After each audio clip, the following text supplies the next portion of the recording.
TBS 民调，赖清德满意度只到了28%，创新低。一方面是大罢免大失败，一方面是关税冲击而且大罢免726失败就算，你823就不要再搞了。我觉得你就顺势下车，曹新成都不搞了，你就说好，我们都是靠曹董，曹董不干了，我们就随着他就下车了嘛。我相信之所以大罢免大失败的原因是很多绿营的人心里也不赞成你罢免嘛。你搞什么？人家很多绿营民意代表是选出来，知道选举的辛苦，他干了1年就把人家罢免掉，他嘴巴可能不能反对，心里他会认同吗？真的是这样认同吗？你非干不可，好吧？那726已经干一场了，823还要继续干，这是奇怪了。所以你就当见坏就收了嘛，那个时候就赶快停止嘛，就不肯而加上关税又来冲击，就是关税冲击这么大，你就全力来固守关税去谈判都来不及，还去搞大罢免。所以你的施政目的是何在？你的优先顺序是什么？我们常常做事有一个优先顺序，这个是我最优先，我其他都可以暂时摆一边，一定要达到那个目的嘛。那你到底是干嘛呢？尤其你一个总统，你到底要把台湾带到什么地方去？对不对？什么是你最重要的事情？好吧。所以我们看 TBS 民调，不满意55%，满意只有28%。台湾选民并不是那么无情的，曾经给赖清德满意到40%，不满意只有32%，然后只是呢满意度一路往下走啊，那就是孰令视之，你自己造成的才搞成这样子嘛。你能怪了谁吗？也怪不了啊。尤其年轻选民，现在看起来支持他比较多的满意他比较多了，还是60岁以上的降的比较少了。5月到8月只从38满意降到36。不满意呢，原来是这个51，现在降到45，18%跑到6%跑到那个不知道不表示意见，但是30到39岁的，原来满意的36%，现在只剩下20%了。原来不满意54岁，现在变61%了。20到29岁年轻选民呢，原来满意他的也不高了26，现在只剩下24了。不满意的原来51，现在变48，降低一点，但是跑到没意见。那我们看满意已经都降低了这年轻的选民他也不满意啊，也没有满意，只有年纪大的60岁以上对他稍微满意，其他都很低啊。那这是 TBS 做的。那这个台湾民意基金会也是啊，不赞同他的到了54%，赞同他的只有33.3呢。换句话说，你看看从48.7在6月。降到7月的12.9，降到8月的33.3，48.7减掉33.3是15.4，这是台湾2000万选民，15.4就是300万，所以尤一农才说流失300万人的支持，300万人原来支持你的，现在不是对你不支持你的这个政策了，所以说连台南也失守了，台南那个地方照理讲是他的本命区嘛，看起来呢，也对他满意的也不多那台南市6%的人赞成他，4%不赞成他。高雄市还好，4%5赞成，4%6不赞成，赞成不赞成差1%，但是台南就差很多，因为这是风灾水灾，台南那边是重创，知道真的是叫人家什么屋顶自己爬啦，屋顶2万多个屋顶呢都没有了，等等国军是什么演习也不能来了，什么讲一堆奇奇怪怪的话所以呢，这个2个民调都显示满意度跌到新低，民意支持度雪崩式的下滑那日本本来是很支持台湾，而且赖清德的打扮很像个日本人，你不觉得吗？他也很崇拜日本人，在台南啊，给日本人立各种这个纪念的这个什么什么碑啊，或者什么什么这个神社不是他包括那个什么那个谢龙介他们要搞那个这个纪念那个慰安妇的，都现在都没办法，很多地方都不见了都没有办法了。小笠原对台湾还有点了解的，他说从保守的到自由派都不支持，像永平刚讲的这个保守派的读卖新闻，自由派的朝日新闻等等都不乐见罢免，不通嘛，不是，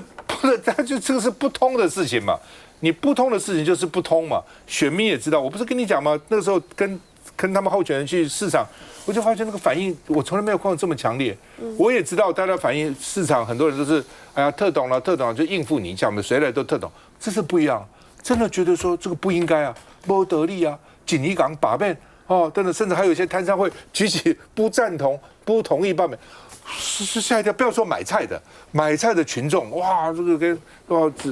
叶元之在板桥，他这个投票前2天，我到板桥下大雨，路上很多人对他比赞啊。我说奇怪了，叶元之不是民进党的首要目标吗？怎么板桥民众对他反应那么强烈？我回来就跟我小编说，叶元之不会被罢免了，看那个样子不会了。我看那个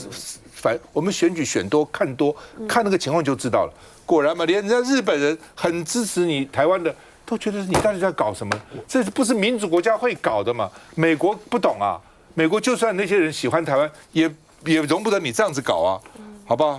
吴思瑶说，那我们应该检讨了，我们没有松懈的本钱了。赖清德、卓荣泰都创新低，要检讨了。我们看一下。最新的 TVS 民调显示，满意赖政府救灾表现的只有26%，不满意达58%。翻看抽样，云嘉南的民众不满意比满意多9%。民众被问到满不满意赖总统，满意程度持续下滑，来到28%，对比90周年少了4个百分点，创新低。不满意维持55%，其中30到39岁满意度变化最大，满意的直接少了16个百分点。被问到信任总统吗？36%说信任也是就史以来最低，不满意持续破50%。另外有32%的人认为赖总统带领国家政策走向是正确的，但超过40%觉得错误。对赖政府未来施政35%有信心，创新低；没信心的达53%。823罢免投票，赖主席说绿营和公民持续同行，但仅有24%的赞成，这对比90周年问的时候少了6%，不赞成维持在58%。不论民调结果如何，我们必须要有始有终的把这一波罢免行程走完，才可以算是对得起台湾人民对于捍卫台湾民主自由的期待。民众的心声就看执政者有无听见。名字，我觉得 TVB 这民调做的还蛮准的啦，而且他凸显了一开始的时候，其实没有支持赖清德，就没有投票给他的人，其实对他还是有期望的嘛。因为他的那个就职100日的时候，满意度是40%，然后不满意才20几%，然后一堆没意见，代表说蓝白没有投给他的，还是觉得说啊，虽然你是民进党，跟我不一样，但你好好做，我们还是可以给你肯定。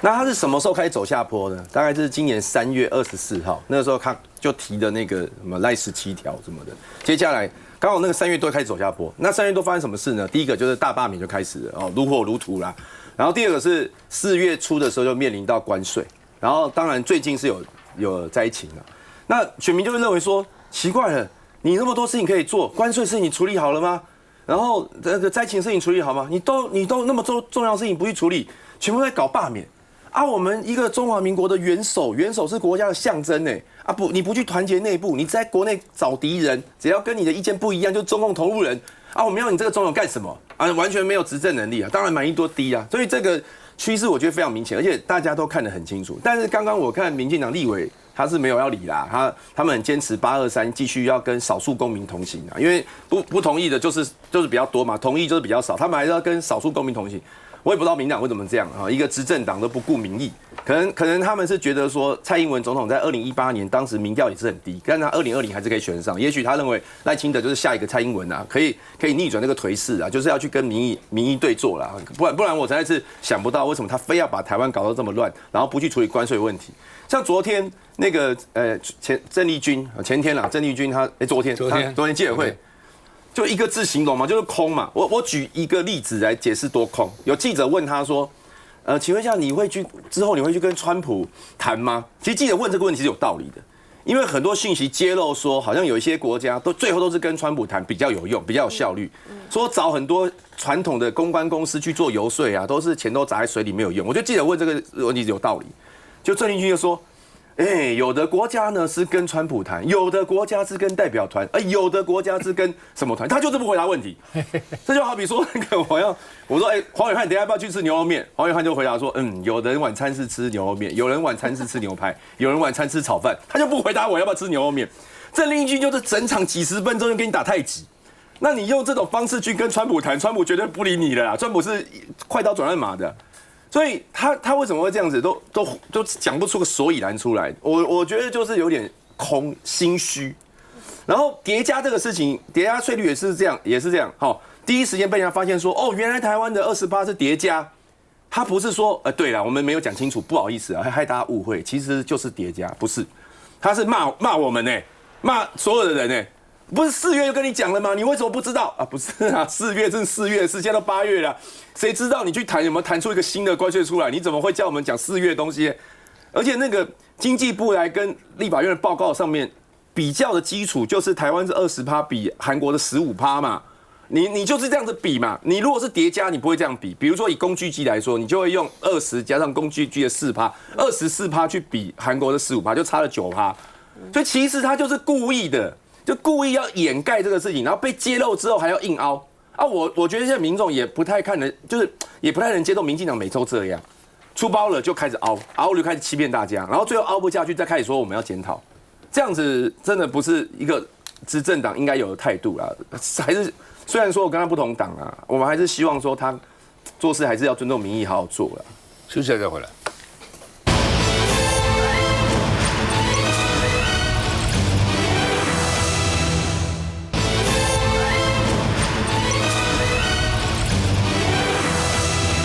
好，黄国昌昨天表态要参选新北市长啊，那今天率领民众党的议会党团拜会蒋万安勇敢为台湾争口气啊，昨天已经拍了沙龙照了啊。那另外呢，这个黄国昌访问蒋万安蒋万安主要因为民进党在发起这个河山研议的公投了蒋万安表态支持就是民进党呢这个执政太固执了那另外呢，这个李四川今天没去，为什么？李四川也被传是2026新北的目前民调最强的候选人啦那现在还没有把跟黄国昌放在一起了，很快就会做了。到底呢，黄国昌放进来到底怎样那所以昨天他们今天拜会的时候呢，李四川没去那是另外的这个副市长对林宜华去那另外呢，这个。黄国昌说：“李四川今天一定很忙啊，以后很多机会一定会见面的那另外呢，蓝白合呢，其实好几件事情2022年基隆市长新竹市长就有合作那2024年正副总统没合作但是呢，有些地方比如说台中市第1选区就礼让蔡壁如那另外呢，2025大罢免是有合作的高虹安呐。”还有这个郑正前呢，在新竹也是合作的那另外呢，现在就是823重启河山公投那国民党呢应该也是支持的那另外呢，这个现在2026年的地方选举是第一道考验了，要怎么合到底该怎么样分配席次或是谁选谁不选？侯友宜说欢迎任何想做事的人来选新北市长一贯的侯友宜论调，那他不加分不扣分，他也不能讲别的嘛国民党说我们国民党里面人才济济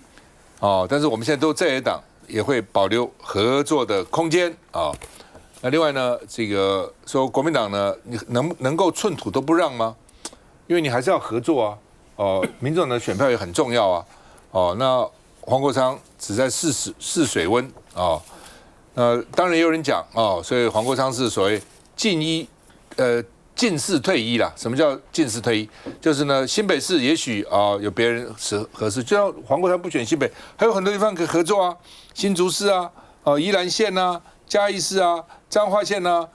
其实都合作。你不能通通你吃干抹净都不跟我一个都不给我上次你还给我了个新竹市，至少有合作，那这次呢那另外呢，黄国昌到底改不改2年条款他们前天说决定维持。说这是柯文哲当时定的，所以呢要改也是柯文哲，我黄国昌不能改。我们看一下。才对参选新北市长表达意愿11号晚间，民众党主席黄国昌更新了脸书主页照片，脱掉西装外套，卷起袖子，写下一个更好的选择，更好的新北。现任新北市长侯友宜态度很正面。这个参选是每一个人的权利欢迎任何人想为新北市做事的，我都是欢迎的。据悉，跟党内谈到接棒人选时，侯友宜也清楚表明，推出能赢的人才是重点，没有任何局限。但毕竟是在新北长期执政，有蓝营人士持反对意见。毕竟在国民党内，包括现任新北市副市长刘和然、台北市副市长李四川与立委洪孟凯3人都是新北市长的接棒潜在人选。新北市已经执政21年嘛，国民党继续在新北市的执政，应该是可以期待的啦。那基本上选举不是讲先攻先赢啦。挑明选举不是先喊先赢，黄国昌宣布参选之举是否将成为蓝白合的分水岭？国民党似乎还在等待时机。我觉得首先呢，今天就是由我们的国昌主席率领着我们的党中央的一级主管，然后还有我们台北市议会党团的议员们一起来拜会市长。其实主要的原因还是针对8月23号这一次的核3研议公投。那其实呢，让我们也是非常的开心的部分是，蒋万安市长呢，其实在公开发表是他是支持核3研议的，所以呼吁大家可以尽量出来的投票。主要为什么？因为台北市作为首都，我们有非常多的市政建设都必须要用一个干净稳定的能源哦，所以在这个部分，蒋万安市长是给予全力的支持的。在这个部分，我们还是非常感谢蒋万安市长。那可以看到大家有发现说我们民众党6周年第一个起手式黄国昌主席呢就来去见蒋万安市长，我觉得大家可能不要去过多的揣测啦，因为其实针对8月23的这个战役，我们在整个的沟通过程当中，其实我们不单单只有讲核3研议公投的这件事情，我们还有特别讲到了说，包含到新北，然后还有我们的南投，还有中部的这些委员们7-0这一个部分，我们还是要来持续的来一起推进。在这个部分，我相信在蓝白在野的合作，我相信大家是非常有共识的。所以我觉得在2026年现在都言之过早，因为我们的第一场战役其实是8月23号，所以如果说大家今天是有共识，一起在野合作来去面对拒绝威权、拒绝独裁的这样子的一个方向的话，我相信任何的合作的弹性，我相信两个党其实两边的头头们，其实大家应该都是敞开大门，大家都是可以来去沟通跟讨论的，所以其实真的不需要刻意的来去左右，因为现在我们有发现一个现象就是有非常多的青鸟蟾蜍侧翼，他们在就是反串在我们每一个不管是国民党的群组或者是民众党的群组，他们想要做的就是极力分化，因为他们很清楚知道，在野一旦要团结的话，民进党基本上就是没有出路了。那我看黄国昌说要让自己成为新北市最好的人选，这句话其实不是这2天讲的。我4月份的时候访问他，他已经讲了。那当时其实媒体也写过一波，其实为什么当时讲跟现在讲，每一次讲都有那么多人要写，而这一次大家觉得特别的感觉当一回事呢？因为有2个事情跟4月的时候不一样。第一个是726黄国昌他以党主席资，连台中3小福都一起拍影片，叶元之他也帮忙，到处他都，而且最后全部守下来。所以国民党立委现在对他来讲就只有感谢嘛，总不会讲说好了啦，国昌你想要新北市，陈学圣会讲的话，国民党立委不会讲嘛。洪孟凯讲说，不能就到时候如果这合作又破局的话，反而让这个民进党渔翁得利，只能希望能够合作。那黄国昌要就是合作啊，因为他其实之前在媒体上面，我访问他说，他也讲得很明白了，他认为蓝白他不反对蓝白有共推机制，那当然就是比民调。那以民调来讲，刚刚主持人有讲，我相信很快民调会出来，那给大家参考一下，请注意每次都要讲得很清楚，不然到时候讲说我要给大家乱看民调。这是去年8月12号，整整1年前，对不对 ？TVBS 的民调。那去年的民调，它确实是落后组嘛。那最强是谁？是李四川啊。去年的 TVB 民调，李四川都40%，黄国昌中间卡个苏巧或林右昌。那现在大家觉得林右昌是不是机会小一点？所以这个已经物换星移了。各位观众朋友，这是去年的民调。可是我要跟大家讲说，去年黄国昌在新北市这一局还落后李四川这么多。我现在跟大家说，我认为如果 TVBS 再做这个民调，在这2个礼拜之内，黄国昌应该不是这个数字，因为他已经是党主席。他已经跟国民党有蓝白选民的共同认同感，国民党支持看到他也觉得，这是嘎迪浪啊。第3个就是民众党的前2天的全代会已经确定2年条款要执行，很多国民党的地方的讨郎，包含刚刚访问的李乾龙，对不对？这个秘书长，他都以为讲说应该是公共的年啦，他当立委啊。可是黄国昌说没有，立委只当到明年1月31。所以大家就觉得说，原来他参选新北市长这个事情不是一个假议题，他好像是完整的，所以就是从一个话题变成一个课题。如果没有处理好，最后真的是萨卡杜的话，那就会是难题了。所以黄国昌他选下去，你看他去访问这个蒋万安，他带了，我刚刚还问曾宇，这是不是最新的一个 logo？ 他带出来就是代表民众党跟国民党跟民进党不一样，国民党就带国旗徽章嘛，那民进党可能带其他的台湾，可是他是呢，就是民众党 Tiffany 蓝颜色的台湾徽章，民众党的 Tiffany 蓝的领带，黄国昌在走他自己这条路。2026他已经讲了，不止他，还有张启凯，还有彰化，还有嘉义，还有宜兰，他可能会有很多地方他都会推出强劲的县市长的参选人。接下来回来。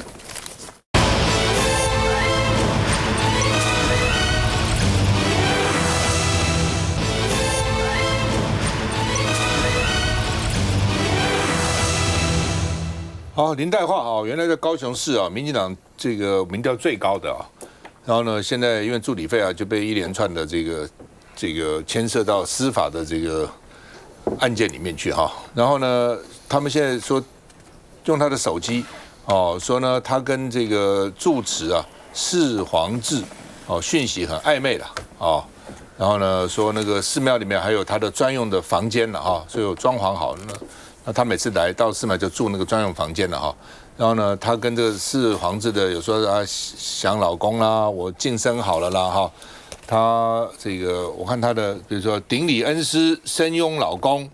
真想让大人抱抱，请恩师加持，爱老公啊，亲爱的老公啊，那另外呢这个想老公啊，这个顶礼恩师拥抱老公晋升了，今天想老公啊。然后呢，他的穿的衣服 Olivo 品牌，跟他讲，我今天穿这个品牌哈，我现在要晋升了啊，请问大人觉得小女子的新背心看起来如何？这是说他的这个 social 就是社群媒体的对话了，跟这个释敬志啊，是什么？释黄志啊，释黄志哈等等了哈。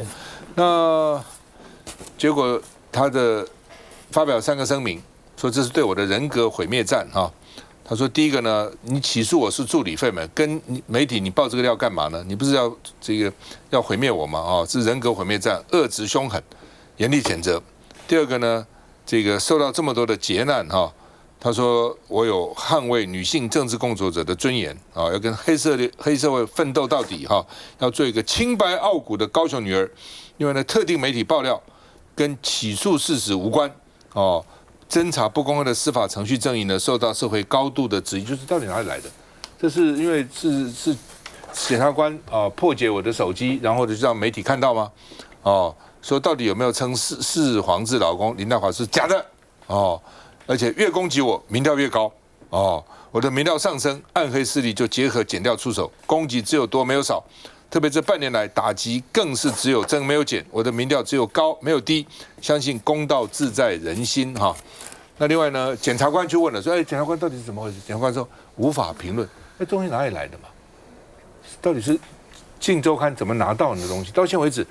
检察官释出这么多的讯息，侦查不公开，没有看到哪个检察官被处分的，没有看到哪个案件真的调查。关呢？那这样的话，你所谓你叫当事人都是侦查不公开，不能讲。那你是天天泄露这些东西出去，这个东西绝对不是林岱樺泄的嘛，也不可能是那个释黄志泄的嘛，那哪里出来的呢？不是很奇怪吗？哦，你总要给个交代吧，哦，否则检察官可以说不是我，但他就怀疑是你啊，除非你真的找到是谁，否则就怀疑你。那这样对你这个检察体系的公信力好吗？哦，那问高雄市长陈其迈说这司法侦办状况不予评论啊，不予评论啊。那黄国昌就党、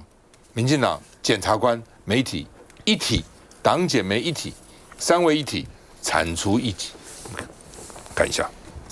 正交代。出面直球对决，民进党立委林岱樺因涉嫌诈领助理费遭到起诉，但周刊爆料手机对话被破解还原，成了涉案铁证。内容指出，林岱樺只是会计调节诈领公费助理薪资，用便当收据虚报政治现金。为什么这1年来？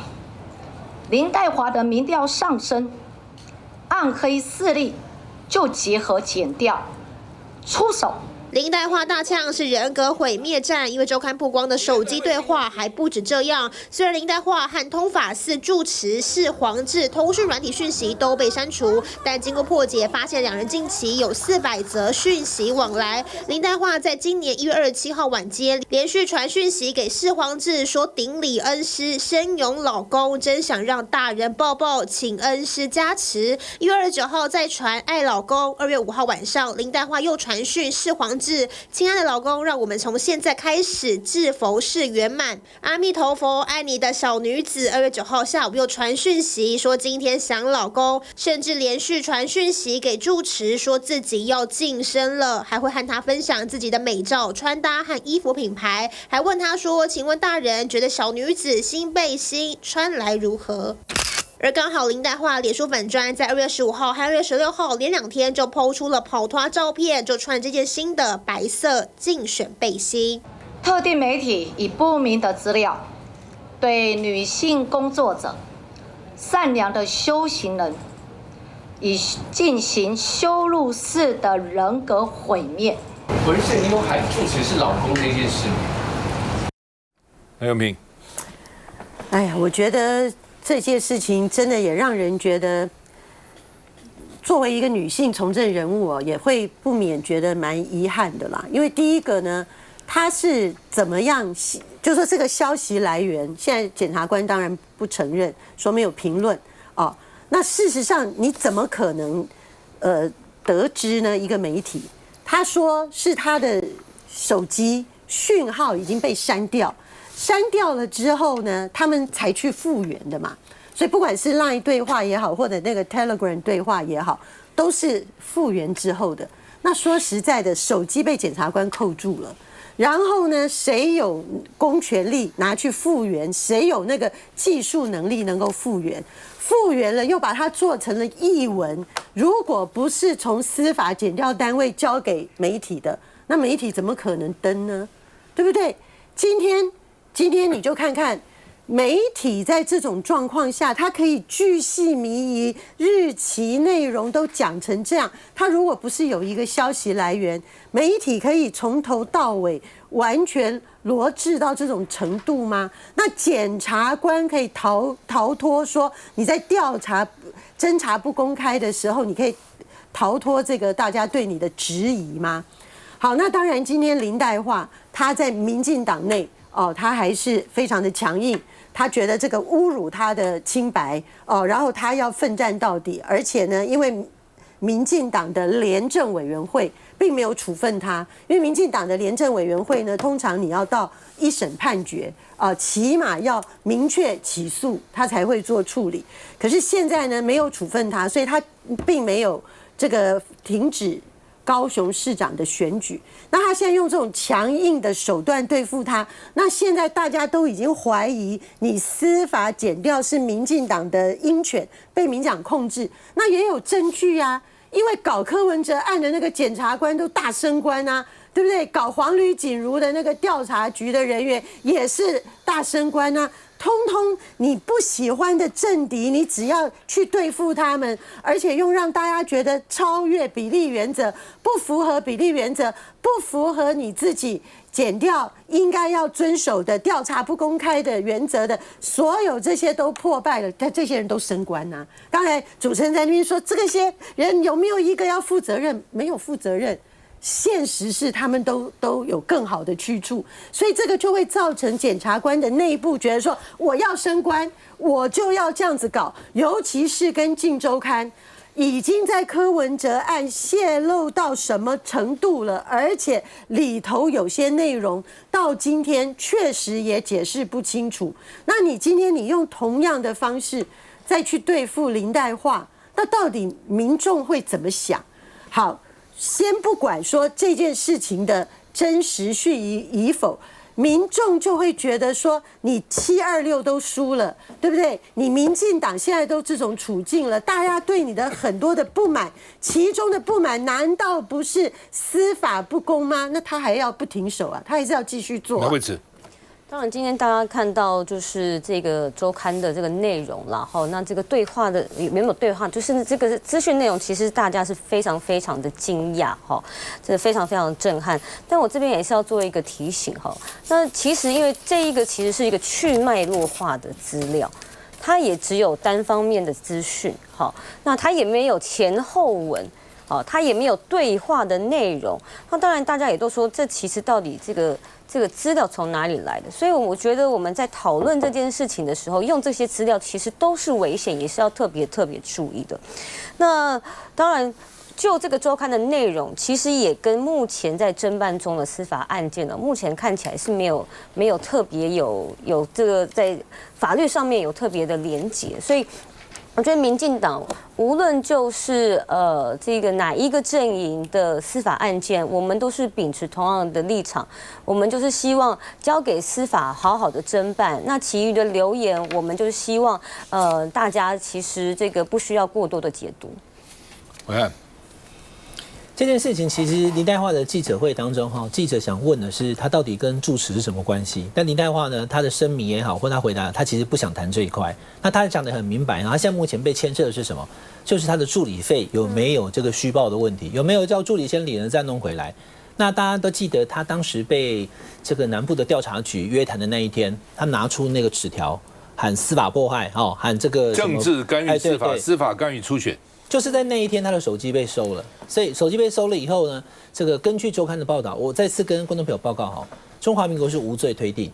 第二个就是侦查不公开，不只是只有对这些当事人，你检方也不可以就是特定媒体就那个周刊一直可以拿到这些内容，我想一般民众是不会接受的。所以对于这个内容啊，周刊所写的我都无法查证，我也很难去评论他讲的是不是对。我只是告诉你这个事情，今天的记者会就这个画面哈。记者在追问林岱樺，其实那个过程也残忍，他并没有正面回忆他到底有没有传这些简讯，他只是说这跟案情无关，这个跟钱无关。那周刊如果取得这个东西去讲他跟这个就是师父之间的关系不寻常，这个对他来讲就是一种政治上面的打压，可能地方人士对他会有一些，然后可能一那呢，那之后再做民调，因为先前他民调确实是第一。那除了许明春现在看起来已经停止选举之外，还有邱意莹，还有许智杰，还有赖瑞荣。那因为民进党的联政会并没有取消这个林岱樺参选的资格，所以他今天的回答就是3个字嘛。刚刚我们新闻有讲嘛，这个 day 啊，他要跟你选到底。可是这个事情对他来讲，我觉得在政治上来讲，可能是会有一些影响的。后续民调会不会就被超过？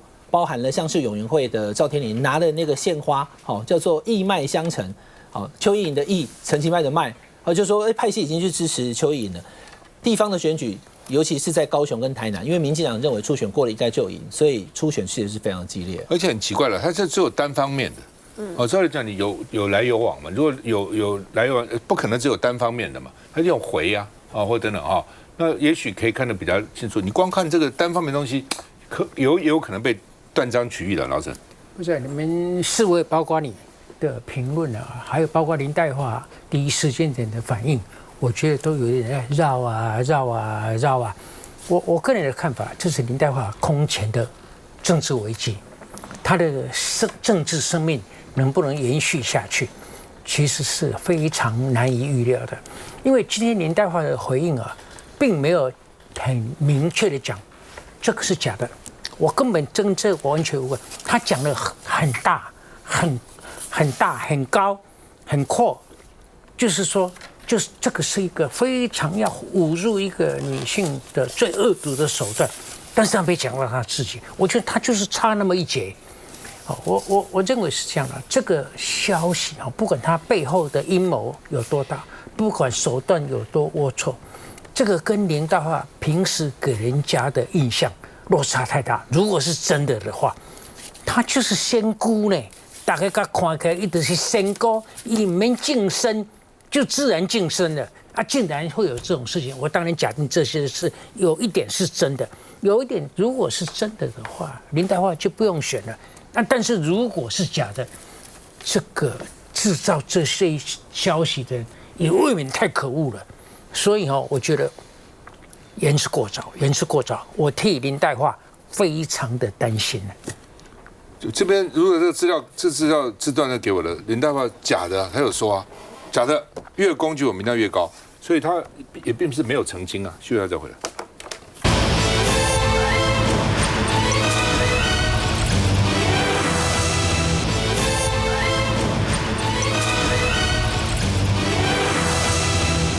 好，柯文哲又开庭了另外呢，沈庆金交保20天以后也第一次出现了沈庆金这是柯文哲，这是沈庆金那今天是传这个基隆市副市长邱佩玲去作证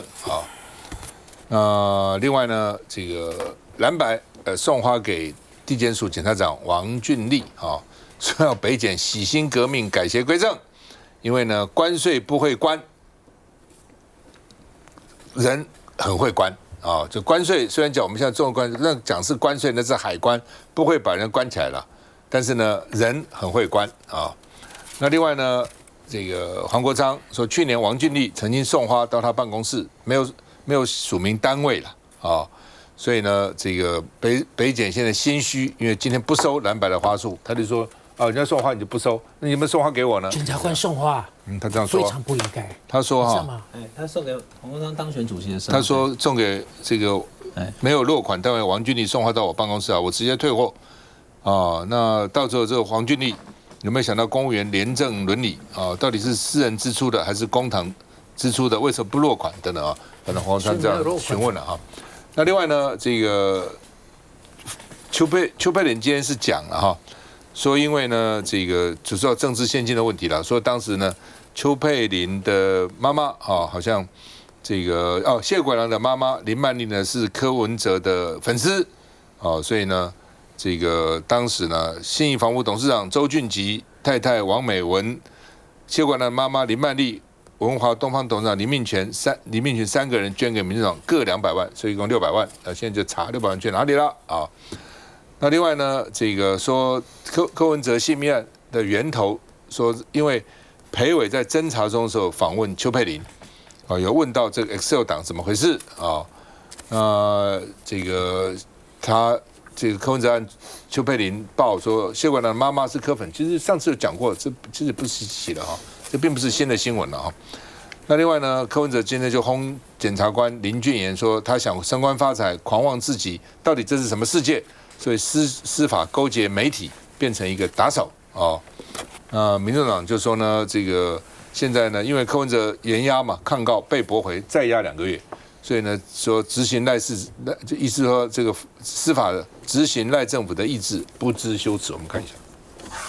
今天是金华城案再度开庭的日子，一早，民众党秘书长周瑜修跟国民党立委徐巧芯到北检来送花。国难当头，关税也搞不定，防灾也搞不定，跟他陷害忠良，2人关人上高。我更想要告诉北检的事情是，请你们洗心革面，改邪归正，重新做人。羁押柯文哲主席这么久了，讲的什么冷钱包比特币几十亿到现在，请问证据在哪？北检将依廉政规范转赠或直接销毁。正当北检门口相当热闹的同时，北约那头金华城案主角们陆续抵达。至于柯文哲，同样在支持者一片高喊声中坐囚车抵达。除了传2名被告之外，这次重头戏则是传唤基隆副市长邱佩玲来作证。把邱佩玲列为证人，因为检方认为他是柯文哲跟政商人士之间重要的媒介，找他来也是为了追柯文哲的政治现金。会传邱佩玲的原因是因为检方查出说邱佩玲曾经帮忙转交谢国良母亲以及其他人要给柯文哲的政治现金。从传邱佩玲这一点可以看到呢，现在金华城审理调查的方向，从原本检方认为金华城容积率涉嫌图利的部分，转而更加集中在沈庆金以及柯文哲之间相关金流收受的详细记录。从北检起诉书中提到邱佩玲帮忙收的600万元没有进到政治现金专户，检方指控柯文哲侵吞款项。柯文哲以及殷小薇是目前金华城的唯2的在押被告，他们呢先前也提出了这个抗告，但是抗告还是被驳回，要确定延押2个月。来，振宇。我觉得首先我想把刚刚上一节林岱樺委员，然后跟柯文哲这2个案，我们一起来谈大家可以看到同样的戏码，同样的手路，同样的党检媒合作的方式，用人格毁灭的方法来去面对赖清德的政敌，手法如出一辙。所以我们想要问的是说，这样子的司法乱象，这样子的政治办案，大家还记不记得前阵子法官有说司法很脆弱，不要再批评了。但是我们不禁想问，照这2案的状况看起来，他们唯一的共通点是什么？就是不得赖清德的意，就是让赖清德蒙上了政治办案的一个名号，所以他们两个的关系其实是一样的。那现在对于检调单位来说，他们也是死猪不怕滚水烫，我就直接这么办了吧。我该升官的就升官，林岱樺这些在办他案的，不就是也在等着升官吗？所以我们看了这样的状况之下哦，押人取供到政治追杀，大家可以看整整1整年了，也就是赖清德上任的这1整年。柯文哲都正在被政治追杀，所以我们不禁想问哦，整个民进党，你们过去经营了这3代人的积蓄，你们在1年之内，赖清德要把你们赔光了，你们真的可以这样接受吗？对，其实柯文哲被压1年呢，但是现在看起来就那个金华城没什么证据啊。第一个就是说，那个他的容积率也是那个都审会依法通过的啊，然后再来就是他钱现在也找不到啊。邱佩玲今天作证说谢国良的妈妈是柯粉啊，所以拿个200万给他，这也是政治现金，这个跟金华城都无关啊。所以我不知道为什么就现在没有什么证据情况之下，可以把一个人压1年呢？其他人呢，像郑文灿什么早就放出来了啊，然后媒体也没有报什么郑文灿赖的内容啊，像那个。林岱樺的案子应该是钱的事情啊，然后去扯到什么他叫谁老公什么，我也不知道这有什么相关啊，所以这感觉就是要斗臭对手，而不是在找案情。然后这个东西都是利用司法案件，其实是要对别人做人格毁灭，所以这个我觉得就是大家会很看不下去的原因啊。工程有一句话，要斗垮先斗臭，要斗垮你先斗臭你，把你斗臭你就垮了。来，永平。我觉得押人取供是最严重的啦，所有民众千万不要这个忽略，恐惧是一个投票非常重要的动力。